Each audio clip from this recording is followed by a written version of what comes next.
Okay, so we're going to do this problem that is from video from lesson number 1. We're going to go through all of these. Hopefully you've already done it.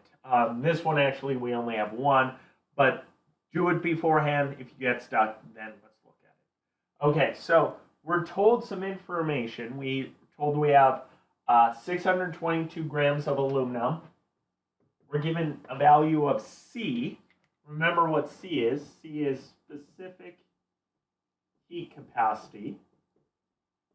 So that's the amount of heat to raise 1 gram by 1 degree C. We're given 25 degrees C and then 12.38 kilojoules. And then we're asked for a final temperature. So first thing you always have to do in problems like this is go ahead and assign values or variables to all these. Okay? So 622 grams, that's a mass. Is 25 degrees C, that's obviously a temperature, but what is that? Is it a final temperature? Well, no, we're trying to find a final temperature. Is it a change in temperature, a delta T? No, it's saying that the aluminum is at 25 degrees C. So that sounds like an initial temperature to me. And then absorbs 12.38 kilojoules of heat. Remember, heat is Q. So we have MC, an initial temperature, a Q, and then we have a final temperature.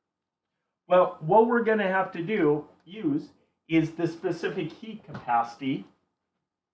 What is that? That's the amount of heat needed to raise 1 gram by 1 degree Celsius. So Q over mass delta T. Well, let's see what we have. We have a C, we have a Q, we have a mass. So we can use those to find delta T. Rearranging equations is going to be big this quarter. Same way we did it a lot during the ideal gases. So notice we have C equals Q mass over delta T. So to get rid of that mass over delta T on the bottom, we multiply it. So Q equals C mass times delta T. I want to get delta T by itself. So let's go with delta T equals Q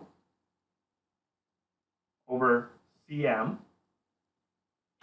So now let's plug stuff in. So we have Q, 12.38 kilojoules. 1 kilojoule is 1,000 joules. Hopefully this, going from kilo to normal, and this has to become something we can do very quickly. So 12,380 joules. See, our C, 0.9 joules per gram degrees C. And then we have a mass of 622 grams. Notice joules will cancel out, grams will cancel out. I'll be left with degrees C. So when I do this, I end up with 22.1 degrees C. That's my delta T. That's not my final answer, that's my delta T. So let's go ahead and use that.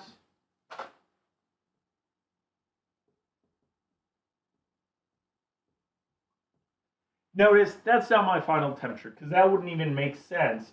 If I start out at 25 degrees C, I put heat into it, and then it ends up at 22 degrees C. Doesn't make sense.